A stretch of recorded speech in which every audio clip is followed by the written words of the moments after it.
Miss Yanfei, have you finished your investigation? I trust you will now be in a position to assess the compensation due. Yes, my investigation is indeed concluded. I can now provide a final figure for the amount payable. Wonderful. Well then, please, could you do the honors, Miss Yanfei? Of course. According to the stipulations of the contract, Mr. Crossell, you must pay Mr. Chow 10 times the original transaction price in Mora. Sure. Wait, what? Me pay her? Surely there's been some kind of mistake, Miss Yanfei.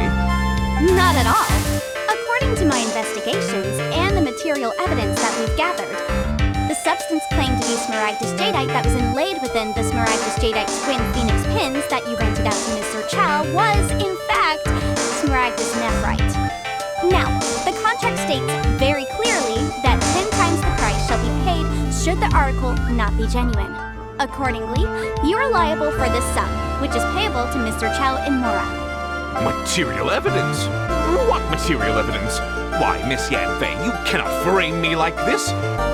I spent a huge sum to obtain that Scamragdus Jadeite, and yet you claim that the ore inlaid in the hairpins is somehow fake? I demand to see your evidence. Indeed.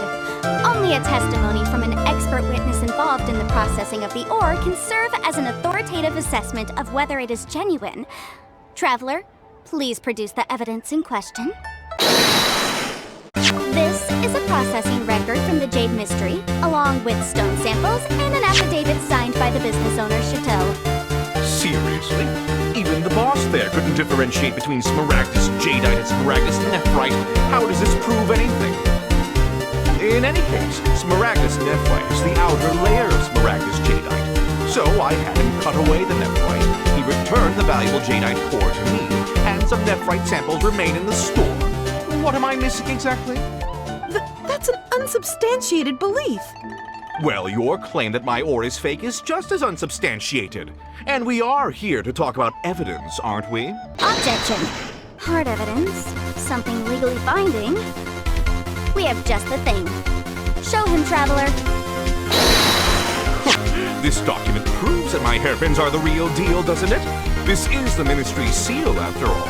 It shows that the ore inlaid on the pins is indeed Scamragdus Jadeite. Our second piece of evidence didn't work either. And this guy's getting more belligerent by the second. You know, you could be right. Perhaps the hairpins are the real deal after all. Of course I'm right. All the evidence shown supports my story. Well, hang on a moment now, because I do recall one final piece of evidence that we haven't revealed yet.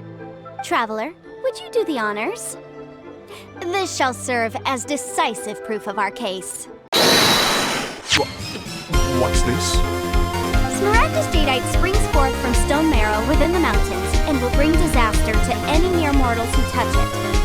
Sustained contact with Scamragdus Jadeite over a prolonged period will, in less serious cases, cause a mild malady, while in serious cases, the patient may suffer a dramatic change of personality and fall seriously ill.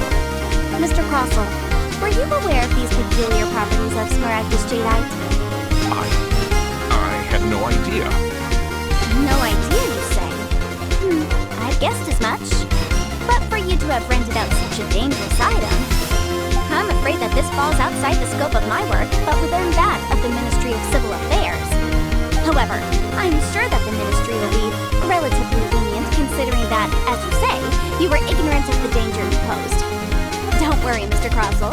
I will make sure that all the evidence presented here will be handed over to the Ministry. I trust that you'll give them your full cooperation in their investigations. What? Wait! I knew. Oh, so you knew? Oh, dear Mr. Crossell. But if you knew of Scamragdus Jadeite's dangerous properties beforehand, why would you... Huh? No, The hairpins aren't actually inlaid with genuine Scamragdus Jadeite? Is that what you were about to say? You do understand, Mr. Crossell, that this means that you will have to pay Mr. Chow 10 times the original price in Mora? Mr. Crossell, your answer, please. My client and I are waiting. Yanfei's seriously intimidating right now. It's like She's a different person. I admit it. I confess. The ore I had inlaid on those hairpins was Scamragdus nephrite. But I'm a victim in all of this too. I invested a great deal of time and money into acquiring that small amount of Scamragdus jadeite in the hopes of turning it into a piece of jewelry that would fetch a fine price. But after receiving it and carrying it around for a few days, I started to feel extreme discomfort. I couldn't sleep a wink or eat a single bite. I was in a constant state of agitation, too. I went to the pharmacy to get myself checked out, only to discover that this sort of stone cannot be worn as jewelry. But how could I let all that money go to waste? That's why I had another pair of hairpins made from Scamragdus nephrite, which is almost indistinguishable from Scamragdus jadeite. I kept the real Scamragdus jadeite in a specially made box. I daren't touch it again. I was worried that someone would see through it, which is why I only dared to rent them out, not sell them. And then to top it all off, Chichao lost the hairpins after I rented them out to her. Exactly. If they weren't the real deal, why'd you make her pay so much? I didn't want to either, but when I purchased that Scamragdus jadeite, some of my business partners found out. I knew they'd be watching closely to see how much I could make off it. If word got out that I sold a pair of fake hairpins, then my days in this line of business would be over. All right, let's cut the appeals phase right there. I failed to see what bearing any of this has on your transaction with my client. According to the contract, you must pay Mr. Chow 10 times the original price in Mora, and that is final. 10 times? Also looks like he could faint any second. As for me, according to my contract with Mr. Chow, 20% of that sum will go to me. 20%? That's as much as I spent on that Scamragdus jadeite. There's no need. It's fine. You don't have to pay me that much more. Even if the Scamragdus jadeite on those hairpins was fake, I still bear responsibility for losing them. Legally or not, I think I owe some compensation for that. Ms. Chichao, you... However, Mr. Crossell, since you have no use for that chunk of Scamragdus jadeite, why don't you give it to me instead? I'll consider us even. What? But all right then. This cursed rock's brought me enough grief as it is. Miss Yanfei, I'll turn the Scamragdus jadeite over to you. I trust that it will suffice as remuneration? Well, that's not quite how the rules say this should go. But whatever, it'll do. Thanks so much for your help this time, Miss Yanfei. When you have the time, I'll be sure to visit and express my thanks more appropriately. Oh, come on. No need to stand on ceremony. Now, if I may confirm this again, Mr. Chow, have you and Mr. Crossell come to an understanding? Well, yes, I believe we have. Well then, that's good. Mr. Crossell, it seems that my client has no further claims against you. Is that so? That's good. That's good. Actually, Mr. Crossell, I'd like to talk business for a second if I may. I could see from the hairpins you produce that you're very skilled in jewelry design. My family, on the other hand, works in the ore business, and we have a fair stock of fine ores.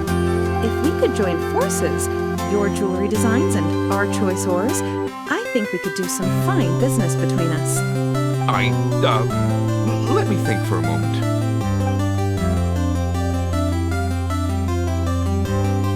Well, that's that. And we've got the Scamragdus jadeite that Granny wants too. All's well that ends well, eh? Exactly. Usually when someone tells us they've lost something, we end up searching all over the place for it.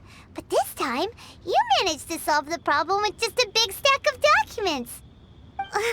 Even though the solution didn't involve actually finding the hairpins. The right solution depends on your perspective on the problem. The objective of my client, Mr. Chow, was to reduce her liability to pay compensation. So, rather than looking high and low for some hairpins, proving that the rented item was nowhere near worth what the vendor had claimed it to be was the more efficient solution. An Adeptus. Speaking of, you took part in that battle, didn't you? In which case, you would have heard what Granny said. Liyue Harbor is now a city ruled by humans. The title of Adeptus means precious little to me compared to my job as a legal advisor. In any case, don't you think that the Liyue Harbor of today needs legal consultancy far more than it needs adeptal powers? Paimon can think of someone who would definitely disagree with your reasoning. Well, since we got what we came for, it's time to pay Granny a visit. I bet she's been on tenterhooks for a while now.